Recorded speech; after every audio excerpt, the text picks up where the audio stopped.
I'm Rob. Brandon. Nice to meet you, man. Nice to meet you. So we are talking about True Noir. True Noir. And I'm curious, what's the first thing you do? I think a lot of people, when they think about a production, directing, Right. they have a visual aspect to it. I know. When you're directing an audio drama, what's that like? Directing an audio drama is a very strange thing because there is nothing. You can't point a camera in any direction. So for me, the first thing I needed was a script. I needed, like a movie too, Max Allan Collins wrote this script. And when I read the first chapter, I'm like, this is amazing because he wrote it like a movie. But then, once I'm starting to read the script, instead of thinking about how you would shoot something, like for instance, it opens in a speakeasy. And I'm thinking, well, what does a speakeasy sound like? So I have to talk to my audio engineer, and we're like, what does it sound like? And how big is it? How many people are sitting in it? How big is a speakeasy? Where is our character sitting? So you have to envision all of this stuff in your head because the sounds have to be there. So instead of thinking what you're going to shoot, you have to think about all the sounds. Like if you go into a restaurant, the clinking of silverware. You have to hear that everywhere. The cacophony of a waitress maybe in the background taking orders. People sipping because it's a speakeasy during Prohibition. So, Yeah. and people smoking, sucking on cigarettes. And when you start thinking in terms of, because with a visual, when you're mixing a movie, you see what is in the frame. So we have to hear this, we have to hear this. But when you don't have that, you have to make it up. And you sit down and you in your own mind, you do have to visualize it. You have to think to yourself, what is in a scene? And if somebody is meeting, like if somebody's sitting at a table and another person comes in, which direction are they coming in? Because you hear their footsteps from the left or the right. And what do? And you have to think, in a different sensory language because you don't have the visual. Is there anything about this story that you think lends itself to that format? Well, you know what? I do. Because noir is all about mood. And so we have an original score and the way the characters even talk. Noir has that sort of interesting pitter-patter.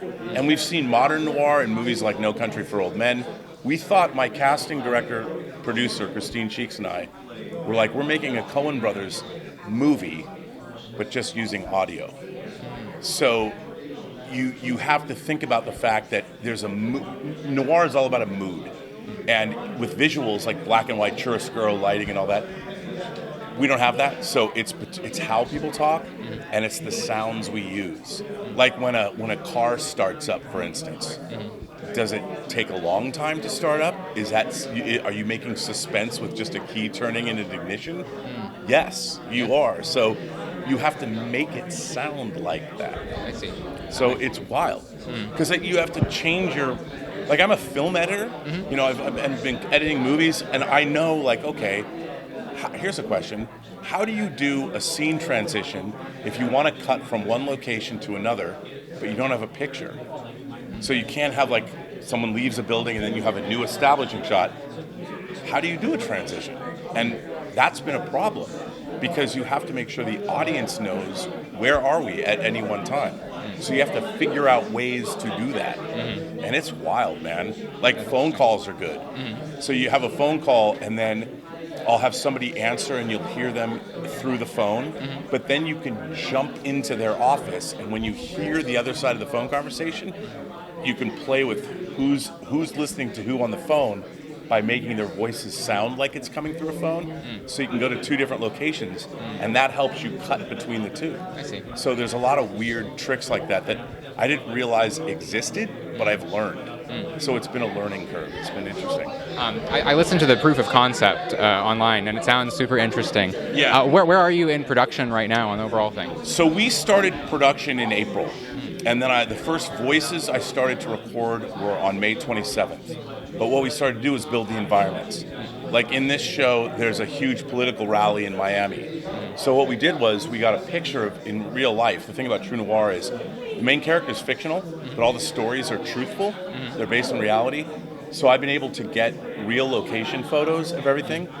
So we've been able to be we're building those environments.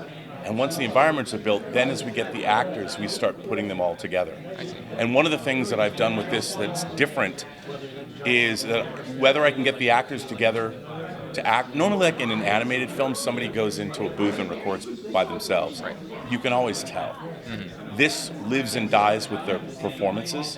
So even if the actors can't play to the people they're supposed to be in the scene with, I bring in actors to read with them, so it sounds like they're having a conversation. Because when you have to, like for instance, Renee Taylor and P.J. Byrne. P.J. Byrne was in like Wolf of Wall Street, and he plays Barney Ross, who's a real guy, and his mother was real. They recorded on different months in different cities. But when I put them together, they have to sound like they're talking to each other.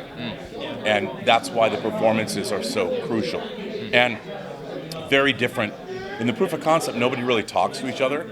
We have like 10-page scenes in this. Anthony LaPaglia is playing Al Capone in jail. So he's already been in jail. This is actually a sequel to both Road to Perdition and The Untouchables. The story is. So it's amazing. And it's been great. The performances have blown me away. It really is like a Coen Brothers movie for the years. What do you want audiences to get from this? I think, well, first of all, to be entertained, obviously. But I want to have audiences understand what was life like back in 1932 and 1933 America. How were things different, and yet how were they the same? What did people want? What was justice like? What did justice mean? What were the court systems like?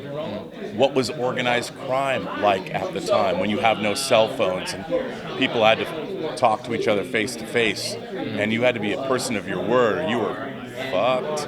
And so that's what's been really fun, is delving into, because Max Allan Collins, the writer, did such a wonderful job of evoking history. And I don't think we know much about history anymore.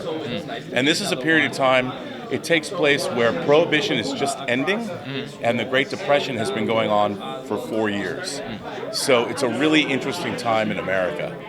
So it's wild. I think a lot of times, we have conversations about how we watch and consume media, and I'm curious what you think is the ideal way to consume this type of media. I listen to a podcast, I can do any number of things. Do you want somebody to sit down and focus purely on this? I would love it if they listen to it through a thunderous home theater system in Dolby 5.1 or Atmos.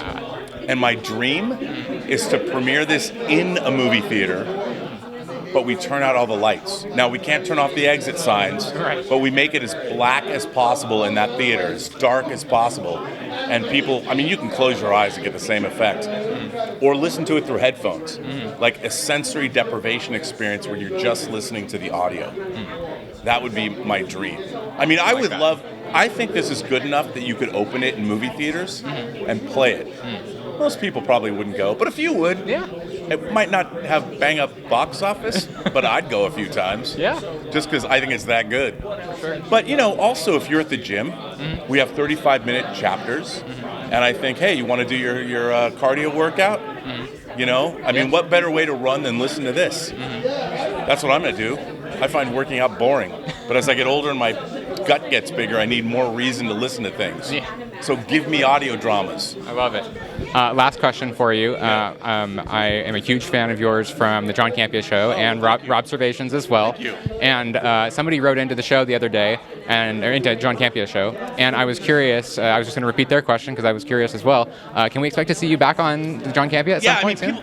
First of all, the only reason that I'm not on the John Campea Show is this True Noir. Oh, okay. I've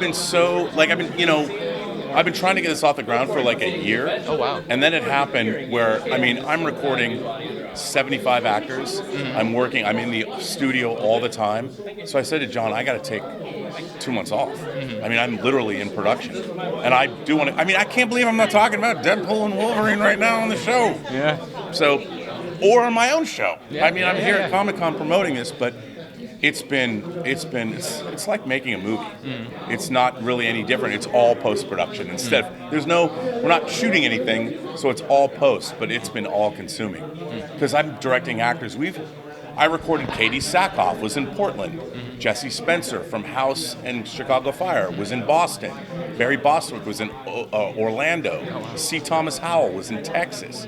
And then all the New York crew, and then the people that are, like Jeffrey Combs came into the studio here in LA. So did Louis Lombardi. Anthony LaPaglia was in Sydney, Australia. Wow. When we recorded him. So it's the coordination of all this stuff, and It's been a chore. Wow. Well, But great. I look forward to experiencing it, and Well, thank you. it'll be fun. So thank you so much for your time. Absolutely, man. Thank you. It was great. Yeah, thank you.